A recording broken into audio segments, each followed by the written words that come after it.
Luke chapter 14. One Sabbath, when he went to dine at the house of a ruler of the Pharisees, they were watching him carefully. And behold, there was a man before him who had dropsy. And Jesus responded to the lawyers and Pharisees, saying, Is it lawful to heal on the Sabbath or not? But they remained silent.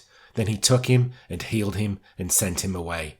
And he said to them, Which of you, having a son or an ox that has fallen into a well on a Sabbath day, will not immediately pull him out? And they could not reply to these things.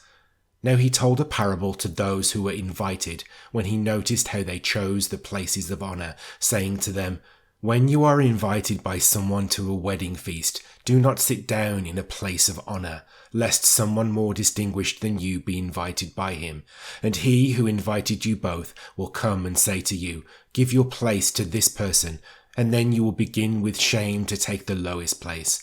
But when you are invited, go and sit in the lowest place, so that when your host comes, he may say to you, Friend, move up higher. Then you will be honored in the presence of all who sit at table with you. For everyone who exalts himself will be humbled, and he who humbles himself will be exalted.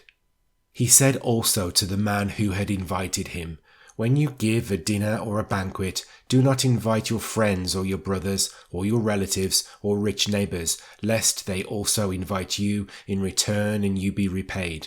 But when you give a feast, invite the poor, the crippled, the lame, the blind, and you will be blessed, because they cannot repay you, for you will be repaid at the resurrection of the just.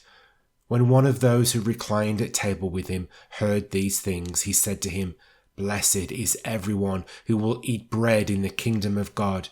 But he said to him, A man once gave a great banquet and invited many. And at the time for the banquet, he sent his servant to say to those who had been invited, Come, for everything is now ready.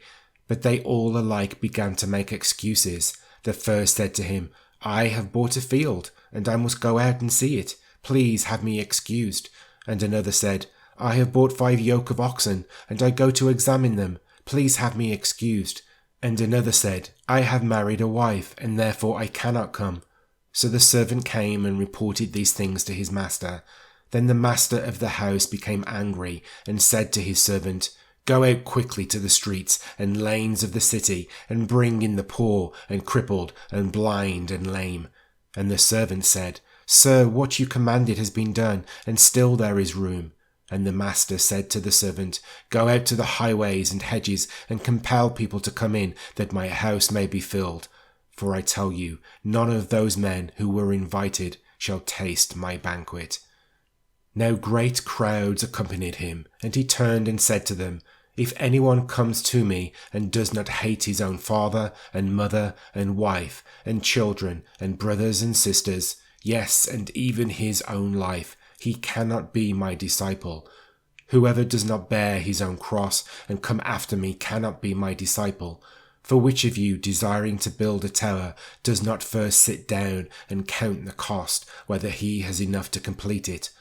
Otherwise, when he has laid a foundation and is not able to finish, all who see it begin to mock him, saying, This man began to build and was not able to finish. Or what king going out to encounter another king in war will not sit down first and deliberate whether he is able with 10,000 to meet him who comes against him with 20,000? And if not, while the other is yet a great way off, he sends a delegation and asks for terms of peace. So, therefore, any one of you who does not renounce all that he has cannot be my disciple. Salt is good, but if salt has lost its taste, how shall its saltiness be restored? It is of no use either for the soil or for the manure pile. It is thrown away. He who has ears to hear, let him hear.